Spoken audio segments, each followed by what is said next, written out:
Greetings, everyone. Hope all of you are having an absolutely fantastic day.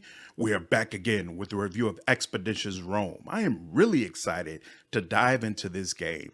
As usual, let's kick things off with what I enjoyed about this experience. I love that Expeditions Rome tells a complete story. Your quest spans several years, you experience different cultures, go to exotic locations, and make many decisions over the course of the journey. If you are a fan of history, then many characters will be familiar and add even more enjoyment to the experience. The villain is compelling and constantly seems like he is 10 steps ahead of you. When the ending slide started, I definitely had that warm feeling of finishing a story that was well told. There are multiple endings to the game, and many of them are bittersweet in a way that feels very satisfying. The cherry on top is the ending slides are fantastic. They review the majority of major choices you have made and explain their consequences. All party members and major NPCs are covered not only in the sense of how they are impacted by your decisions, but also what kind of lives they go on to lead. These slides all have movement and are fully voiced. It's a major pet peeve of mine for a 100-hour game with tons of decisions to give everybody the same ending. An ending that rewards the player for experiencing as much of the content as possible always leaves a better impression. I honestly didn't expect that kind of detail from a small developer, and it is deeply appreciated. Expeditions Rome handles the player choosing to be a female in a fascinating manner. I already made a couple of videos talking about how entertaining it was to create a black woman attempting to rise in Roman culture. It's clear after the first couple of hours, this is not just an option they throw in. Throughout the entire game, my gender was repeatedly brought up as a point of contention. Even more fascinating, the context of this dialogue seemed to change over time. Can I fight in the military? Can I be a military leader? How do I own property? Do I need a husband as a front for my political ambitions? As I continued to conquer challenges, the game found interesting ways to distinguish my character from male counterparts. The care with which this option was implemented is front and center. I cannot remember a single time in the game where I was referenced with the incorrect gender. My ending had multiple slides specifically referencing how no woman in Rome had accomplished what my character had. This was probably the most fun I have ever experienced playing as a female character in a video game. The closest is the Mass Effect series, since Jennifer Hale is such a great voice actress, but again, in that series, the content is all the same regardless of your gender. Expeditions Rome provides a very unique experience in this regard. The party members are fantastic in this game. You get 5 of them, and they all have personal quests that reveal more about their personalities. Some of these quests have bittersweet endings or force you to make difficult decisions. Their dialogue is entertaining, and party banter is fun to listen to. I do think the game could have benefited from more relationships developing between the party members. Bestia and Cineros form a student-teacher relationship that is fascinating to watch develop. In my playthrough, I didn't see another version of that on the team, which I think is a missed opportunity to develop these characters even further. They have conversations with each other, so again, there's plenty of good banter, but it doesn't feel like friendships or romance that is growing over time.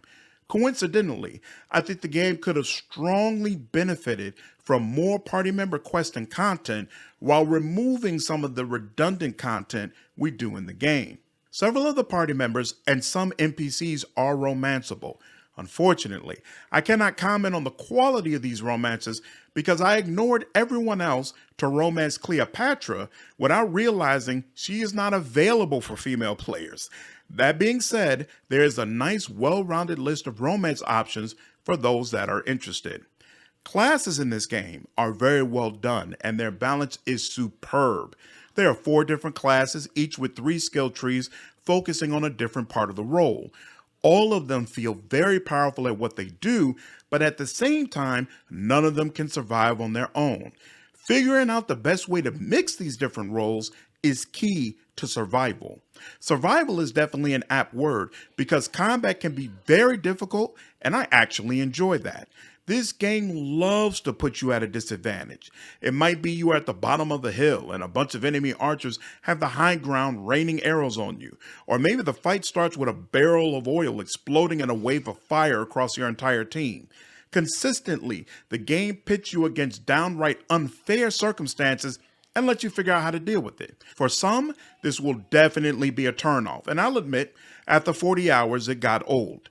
But I appreciate a game that isn't concerned with holding my hand or making things easy for me.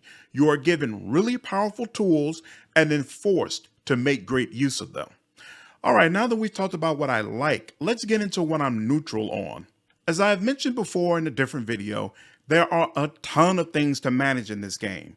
I actually love managing systems in games, so it doesn't automatically bother me, but I think there probably should have been some consolidation here. First, obviously, you have to manage the levels and gear for your party members. This is standard practice and handled very well in the game. I especially appreciate that by the end, you can get unique armor and weapons for your entire party. There's a very good upgrade system in the game to scale up unique items that you like.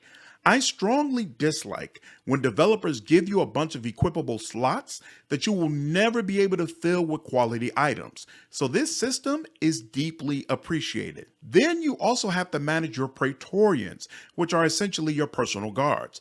There are 8 of them, and you are expected to manage all of their levels and personal gear. You could auto level them and stick with the gear they come with, but take a guess how that will end up for you.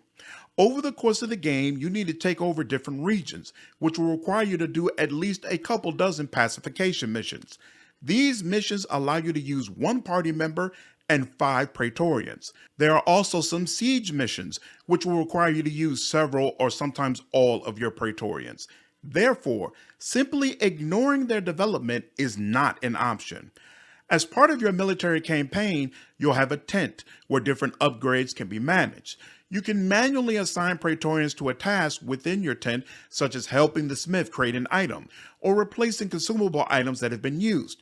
Praetorians come with perks that assist them in working at a particular station. For example, one person might create items at the smithy 20% faster.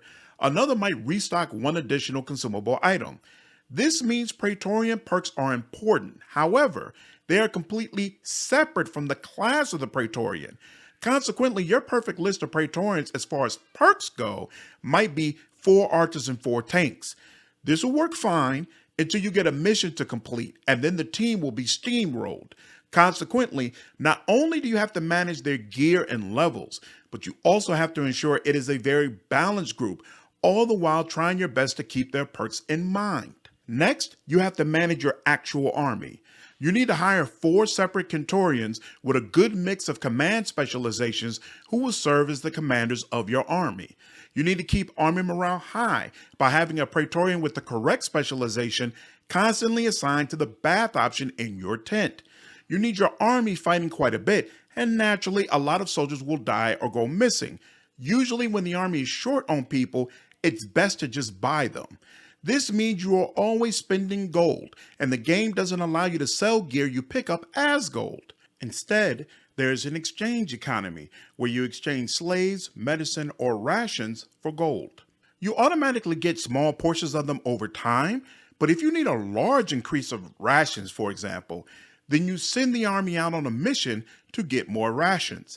These resources must also be managed when you are traveling out on the world map. Run out of rations and your followers will starve, causing morale to plummet and in some cases killing your Praetorians. Running out of water has similar effects. However, your water is automatically refilled every time you visit a well, camp, or major city. Run out of medicine and you will be unable to heal party members on the go. Injuries can get more significant if they are not treated in a timely fashion. Managing all of this wasn't a huge deal for me, but I can definitely see it being cumbersome for other players. I think there's probably some room for consolidation, especially when it comes to outfitting your Praetorians. I am not a big fan of the hidden side quests in this game. There are multiple NPCs that you previously dealt with who will provide additional quests upon being revisited. The game provides no indication that is the case. This puts you in the position of returning to a particular area for no reason, talking to an NPC that you have already exhausted dialogue for just to see if they have another quest. Some people might hear that and think it's great because they love being rewarded for exploration. Personally, I don't like it because I hate backtracking for no reason, especially in a game that is already 60 to 70 hours. Quick note before we move into the things I didn't like. If you have enjoyed this review, I would really appreciate you clicking the like button. I use that information as a gauge on what the community wants to see and the quality of content I put out. In addition, it helps this video spread to more people. I really appreciate all of the support. Alright, now let's dig into what I didn't enjoy about this game. And there's only one thing, but I think it's major. This game is too long. I'd say it's a 60 to 70 hour game that should be a 40 to 50 hour game. There are several weaknesses in this game that cause the time to bloat. Turn-based combat takes longer than it should because there are too many phases in large battles. You will run into a lot of situations where there are civilians along with, let's say, 20 enemies on the field. Let's also say it's the second round of that fight. First phase, all the civilians run around looking for safety. Then everybody on my team will lose health based on what status effects we have, like bleeding or poison. Then I get to take my turn with all of the party members. Next, all the enemies will lose health based on status effects I have placed on them. Then all the enemies will move. Enemies that can move and attack me will do so in a separate phase from enemies that can move but cannot hit anybody yet. Then enemies who are already positioned to attack will do so.